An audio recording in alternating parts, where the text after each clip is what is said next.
Perkenalkan, nama saya Nurul Khairunisa. Di sini saya akan membuat video pembelajaran tentang dasar komunikasi. Pernahkah Anda merasa sudah menjelaskan sesuatu dengan jelas, tetapi orang lain justru salah paham?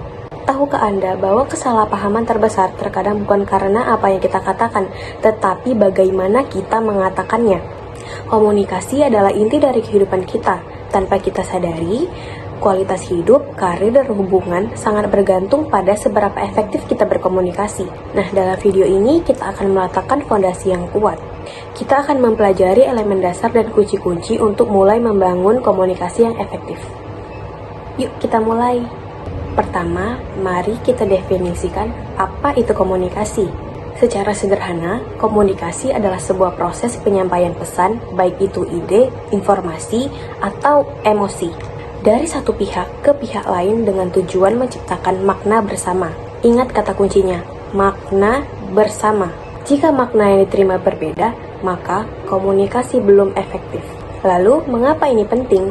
Komunikasi yang efektif adalah pondasi. Ini membantu kita membangun hubungan yang sehat, menjaga konflik dan frustasi, serta meningkatkan produktivitas di tempat kerja karena tim bisa berkoordinasi dengan baik. Intinya, komunikasi yang baik adalah jembatan menuju kesuksesan pribadi dan profesional. Elemen-elemen dasar komunikasi.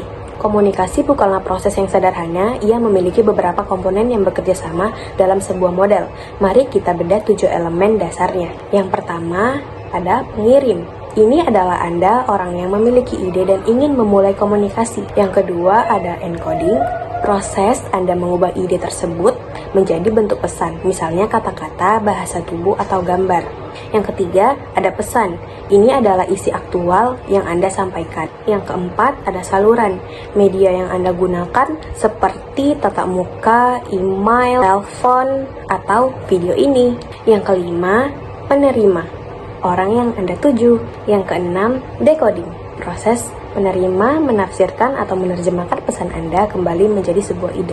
Yang ketujuh, ada umpan balik atau bisa dibilang feedback. Respons atau reaksi penerima terhadap pesan Anda ini menunjukkan apakah makna bersama sudah tercapai. Dan di tengah proses ini ada yang disebut hambatan atau noise. Ini bisa berupa suara bising-bisik, masalah bahasa atau noise semantik, atau prasangka noise psikologis yang mengganggu pesan Anda. Kita masuk ke jenis-jenis komunikasi. Komunikasi terjadi dalam banyak bentuk, tetapi kita akan fokus pada 2 jenis utama. Pertama, verbal versus non-verbal. Komunikasi verbal menggunakan kata-kata, baik lisan maupun tertulis. Tapi yang sering diabaikan adalah komunikasi non-verbal. Ini adalah bahasa tubuh, ekspresi wajah, kontak mata, postur, dan bahkan nada suara kita. Seringkali saat kata-kata kita bertentangan dengan bahasa tubuh kita, orang akan lebih mempercayai nonverbal Anda, jadi pastikan keduanya selaras. Komunikasi interpersonal adalah komunikasi antara 2 orang atau lebih, misalnya diskusi atau percakapan. Sementara komunikasi intrapersonal adalah komunikasi dengan diri sendiri seperti berpikir, merenung, dan membuat keputusan. Setelah memahami dasarnya, sekarang mari kita bahas bagian paling praktis, bagaimana menjadi komunikator yang lebih baik. Ada 3 tips kunci. Yang pertama, kuasai mendengarkan aktif. Ini adalah kunci emas. Mendengar berbeda dengan mendengarkan. Mendengarkan aktif berarti Anda fokus pada pembicaranya.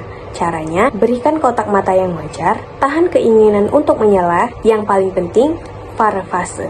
Ulangi kembali poin utama yang Anda dengar. Yang kedua, kejelasan dan kesederhanaan pesan. Saat Anda menjadi pengirim, jangan bertele-tele. Gunakan bahasa yang sederhana dan lugas. Tentukan poin utama Anda sebelum berbicara dan sampaikan poin tersebut di awal. Hindari jargon yang tidak perlu. Yang ketiga, konsistensi verbal non-verbal. Ingat pelajaran kita tentang non-verbal? Selalu pastikan apa yang Anda katakan didukung oleh cara Anda mengatakan. Jika Anda mengatakan, "Ya, saya setuju," sambil menyilangkan tangan dan mengerutkan dahi, pesan Anda akan dapat membingungkan dan tidak meyakinkan. Baiklah, kita telah membahas definisi, model komunikasi, dan 3 kunci utama. Mendengarkan aktif, kejelasan pesan, dan konsistensi. Ingat, komunikasi bukanlah bakat bawaan, melainkan keterampilan yang harus terus diasah. Anda bisa mulai sekarang. Tantangan saya untuk Anda mulai hari ini adalah Mulailah mempraktikkan mendengarkan aktif dalam percakapan Anda selanjutnya. Baik, sampai situ saja saya menjelaskan tentang dasar komunikasi. Jika ada kesalahan kata